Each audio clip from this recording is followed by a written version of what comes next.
بسم الله الرحمن الرحيم. الحمد لله رب العالمين، والصلاة والسلام على رسوله الأمين محمد وعلى آله وأصحابه أجمعين. زمانگا استاسو آخری مبحث ده کیفیت وقف. کتاستو تا یاد وی د نن تقریبا شاوخوا 2.5-3 میاشتې مخکې کله چې موږ د تجوید په اجزاو باندې خبره کوله، هلته موږ وویلې چې په عموم کې تجوید 2 قوي اجزاوې لري یا په 2 برخو باندې ویشل کیږي: تجوید الحروف او معرفت الوقوف. بیا معرفت الوقوف هم په خپل ځای باندې پرېښود. تجوید الحروف کې مخارج د حروفو، صفات د حروفو، صفات لازمه او صفات عارضه دا وویل شو. بیا دوهم جز ته لاړو معرفت الوقوف. په معرفت الوقوف کې 2 شیانو: محل د وقف او کیفیت د وقف. محل د وقف هم لله الحمد خلاص شو. آخری مبحث ده د کتاب، آخری مبحث ده او په آخری فصل کې آخری مبحث ده. البته په دې مبحث کې بس واړو غټ عنوانونه پکې وي، خو مبحث آخری ده. انشاءالله چې دې هفته کې به دې کتاب نه له خیر سره که د الله تعالی توفیق راکنو خلاصیږي به. کیفیت وقف موږ وویلو چې د دغو شیانو باندې د تجوید اجزاو اطلاق کیږي: مخارج الحروف، صفات الحروف، بیا په صفاتو کې لازمه او عارضه، بیا معرفت الوقوف کې تلاړو. معرفت الوقوف کې محل وقف او کیفیت وقف. دا غټ 5-6 غټ عناوینو. البته دا منځ کې خپلو کې جزئیات ډېر لري، که دا زیاتولی هم شي. لکه موږ وایو چې مخارج الحروف، بیا چې مخارج په 2 قسمه دي: محقق او مقدر. بیا صفات په 2 قسمه دي: لازمه او عارضه. لازمه 2 قسمه دي: متضاد او غیر متضاد. عارضه هم 2 قسمه دي: عارض بالصفت او عارض بالحرف. نور هم ډېر شیان ترې جوړیږي. دا عددونه چې ما تاسو ته مخکې مو ویل، دا ځینې عددونه چې دي دا دومره دي، دا دومره دي، دا د هر چا د خپل نظر او د خپل دیدګاه نه چې دغه موضوع څنګه یو ترتیب کړی چې شاګرد ته په اسانۍ کوم ځای کې مثلا که کلیاتو ته ضرورت وي هلته په کلیاتو باندې پوهېږي، او په کوم ځای کې که جزئیاتو ته ډېر ضرورت وي هلته بیا موږ جزئیاتو ته تللي. لکه موږ یو وخت کې مد اصلي او مد فرعي، بیا په مد اصلي کې موږ 15 اقسامو ته په خبره کړله چې دا وپېژندل شي. کله کله د دې ضرورت راځي، او تاسو ته خو د دې ضرورت ځکه راځي نو یو خو د مطلق تجوید سره آشنایي ده، خو یو په تجوید کې برلاسه کېدل دي.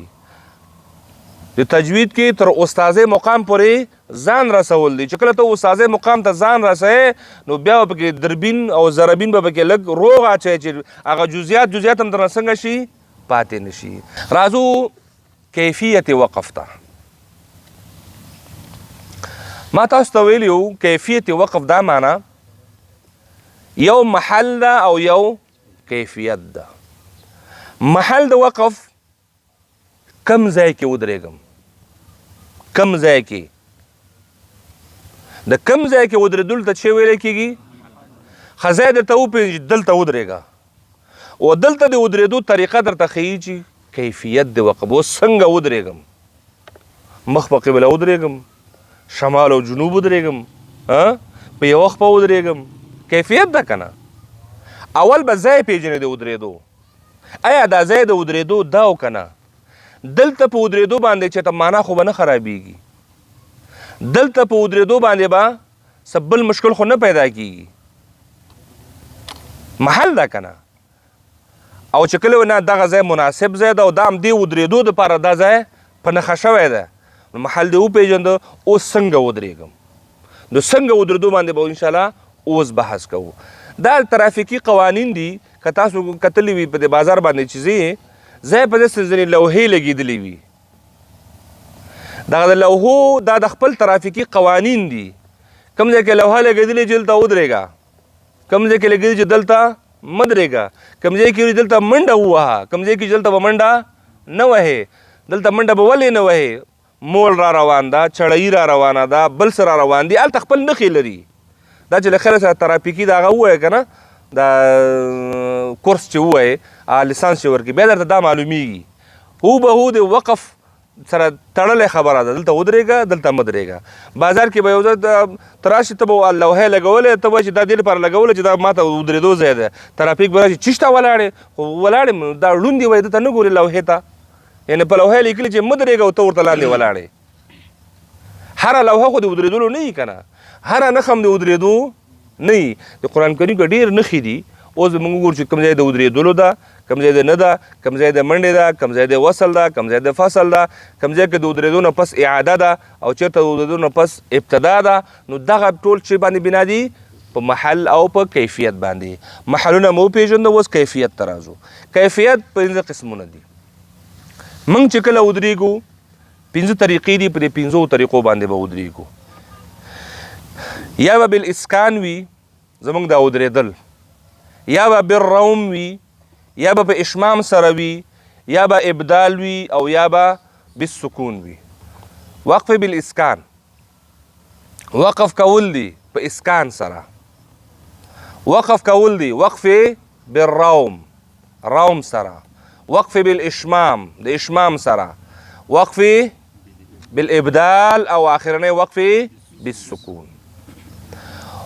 اوس روم سره یو څه خبرې موږ د را په هغه کې کړې وو، هغه تاسو پیژندلی وو. دا نور به انشاءالله سره د روم دلته پیژنو چې اسکان اوس څه ته وایي، اسکان څه ته وایي، او کله کیږي، په کوم حرکت باندې کیږي.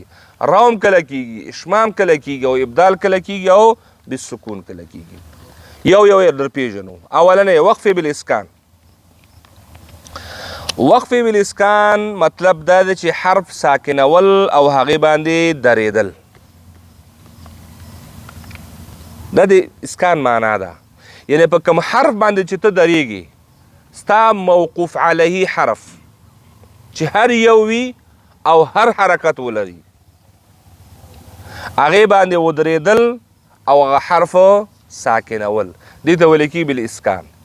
دا که په زبر باندې وي، دا که په زیر باندې وي، او دا که په پیش باندې وي. حرف ساکنول او ودرېدل. ساکنول دا ټکی پکې شرط ده، ګوره، ساکنول او ودرېدل. دې ته کوم وقف ویلی کېږي؟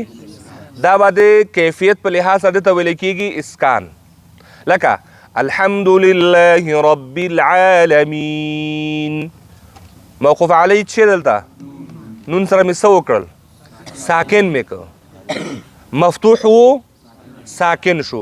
دغه مفتوح په ساکن باندې بدلو، نور هیڅ تغییرات پکې نشته. یا مثلا مالک یوم الدین، دلته موقوف علیه نون ده، خو دلته مفتوح نه ده، مکسور ده. خو دغه مکسور هم ساکنول او الته ودرېدل، دا څه شو؟ وقف بالاسکان. یا اشمام ده، ایاک نعبد و ایاک نستعین. دلته اوس ګوره نون د درې واړو کې نون ده، اول کې فتحه وه، دویم کې کسره وه، او دلته اوس ضمه ده. خو درې واړو حالت څه شی شو؟ کیفیت یو ده. د درې واړو کیفیت یو ده. څه شی دی کیفیت؟ حرف ساکنول او ودرېدل. مفتوح هم ساکنول ودرېدل، مکسور هم ساکنول ودرېدل، او مضموم هم. دې ته څه ویلی کېږي؟ وقف بالاسکان. وقف بالروم. د روم مطلب دا دی چې موقوف علیه حرف حرکت، د موقوف علیه حرف حرکت، یعنی د زیر دریمه حصه لوستل. څویمه حصه؟ دریمه حصه لوستل، چې دغه لوستونکی خپله څوک چې تلاوت کوي دی واوري چې دا حرف ما ساکن نه که، خو بل څوک ورباندې پوه نه شي. یعنې دریو برخو باندې دا د حرکت هغه تحریک، خوځېدنه. حرکت خو خوځېدلو ته وایي. دغه حرکت یې په دریو برخو باندې ویشل، په دریو کې 2 پټول او یوې صحیح شو. نو هغه یو چې ښکاره کېږي دومره پاتې کېږي چې ته به یې اورې، ته به ورباندې پوهېږي. کم نه کم که یو څوک ډېر متوجه شو چې دی څه کوي، هغه نږدې سړی هم بیا پوهېدلی شي. خو دوهم صف او دریم صف او دریم کس او څلورم کس په دې باندې بیا نه پوهېږي. نو په اول ځل باندې خو کېدای شي دا خواته سړی هم پوه نه شي، خو دی لږ متوجه چې دلته څه چل وکړي، اسکان خو یې ونه کوو چې څه یې وکړل. خو دی متوجه شو په دې باندې پوهېدی شي چې دلته چې دی نو روم یې وکړه. او روم وایي څه شي ته؟ د حرکت درېیمه حصه لوستل. مثلا ایاک نعبد و ایاک نستعین، مضموم ده دغه ضمه چې دلته په دې نون باندې دا ځا موقوف علیه حرف ده. یا مثلا مالک یوم الدین، دلته مکسور ده، روم په دوو حرکتونو باندې کېږي. اوس راځي زیر او پیش باندې. اوس د مالک یوم الدین دغه نون چې دی نو مکمل نه ساکنول لکه رب العالمین غوندې. که دلته اوس موږ دا مکمل ساکن کو مالک یوم الدین دا اسکان شو، خو دلته روم مالک یوم الدین نی آخر کې وایي یوم الدین نی، دا نی وایي خو ورو وایي چې ته په خپله پوهېږې چې دا ما نون باندې څه شی وویلې؟ زیر مې ورباندې وویلې. مالک یوم الدین نه مالک یوم الدین نی آخر کې لږ کمزورې غوندې. درېیمه حصه دوه برخې پټول او یو برخه یې ښکاره کول، دې ته چې ویلی کېږي روم. هم د دې وجې نه علما د روم او د اشمام ډېر توصیه نه کوي. وایي هغه څوک چې په دې کې پوره ماهر نه وي هغه د اسکان نه کار واخلي، ځکه اسکان عامه طریقه ده او اسانه طریقه ده، په همدې باندې د خوله عادت ده. خو دا زده کول تاسو ته خو په کار دي که نه؟ سبا به څوک کوي به ورسره ولې داسې کوې؟ دا هغه وایي چې روم کوي، روم دې پکې د کوم ځای نه راوویسته، دا ته یې وپېژنه. خیر ده که کوې نه خو ویې پېژنه، کله خو به دې په کار شي که نه، کله په کارېږي. دا کله وایي داشته وایي بکاره یا دا چې شی در سره وي بېکاره شی که نه، چېرته بوجۍ کې واچوي وخت کې په کارېږي چې دلته مې یو چیا غورځولی وو، پوه شوې؟ دا په کارېږي کله نن که درته نه په کارېږي سبا درته په کارېږي. سبا چې دغه ځای ته راغلی که نه، دغه ځای ته کېناستې، بیا د دې ضرورت پیدا کېږي. یو څوک په پښتنه کې روم په نوم یو شی ټکی موږ اورېدلی ده، نو تا سره به ذهن کې خاکه موجوده وي چې مطلب یې دا دی. نو د موقوف علیه حرف د حرکت درېیمه حصه لوستل چې په خپله یې واوري او بل څوک یې وانه وري، دې ته ویلی کېږي وقف بالروم. او دا په دوو حرکتونو باندې کېږي، زیر او پیش باندې. وقف بالاشمام دلته وصف د اسکان او روم او اشمام تشریح کوو. د اشمام مطلب دا ده چې حرف خو ساکن ولوستلی شي، حرف خو په اسکان کې هم ساکن و، حرف خو په روم کې هم ساکن و، نو اشمام کې هم ساکن وي. لیکن د دواړو سره اوس فرق دا ده چې دلته بغیر د آواز نه شونډې راغونډول او شونډې بیرون ویستل او د پیش غوندې ادا کول. لکه څنګه چې پیش په یو حرف باندې وي، هغه پیش په ادا کولو کې شونډې راغونډېږي، او همدغه شان په اشمام کې خو دا کار کول دي خو بغیر د آواز نه، او دا بل حرکت کېږي نه. اشمام یوازې د ضمې په حالت باندې کېږي چې کله ستا موقوف علیه مضموم وي. لکه نستعین، اوس وګوره یعنې نستعین کې ته اسکان هم کولی شي، روم هم کولی شي او اشمام هم کولی شي.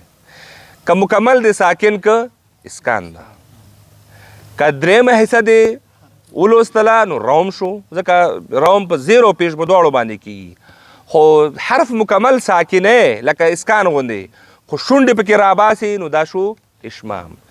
ایاک نعبد و ایاک نستعین اسکان. ایاک نعبد و ایاک نستعین نو دا څه شو؟ روم. اشمام اوس څه شی ده؟ هر به لکه اسکان ساکنه مکمل به ساکنه روم غوندې به پکې باقي حصه نه پرېږدي، یوازې په شونډو به اشاره کوي. ایاک نعبد و ایاک نستعین استعین ورې نستعین حرف مکمل ساکن شو، وروسته په دې شونډو باندې پیش طرف ته اشاره کول نستعین بغیر د آواز نه. او که دلته پکې ته په دې باندې حاکمیت او تسلط ونه لري او آواز د شاته بند نشو، دلته واو پیدا کیږي نستعینو نو دا نو به هغه وخت کې بندېږي چې ته څه وکې اواز قطع کې چې اواز یې قطع که نو په شونډه باندې به د نو طرف ته اشاره وي خو اواز به نه وي دغه یوازې شونډې راویستل بغیر د آواز نه دغه حالت ته ویل کېږي دغه کیفیت ته ویل کېږي اشمام صحیح شو نو بیا مې هم دا خبره وکوله اسکان روم اشمام په دې کې اسانه طریقه چې ده نو هغه د اسکان ده نه پکې شونډې راویستل شته نه پکې درېیمه حصه او دویمه حصه پکې شته ساده کار دی په هغې باندې عمل پکار دی البته دا زده کول پکار دي کله کله بیا د دې پښتنه هم کېږي او ځای هم راځي وصلی الله تعالی علی خیر خلقه محمد و آله و اصحابه اجمعین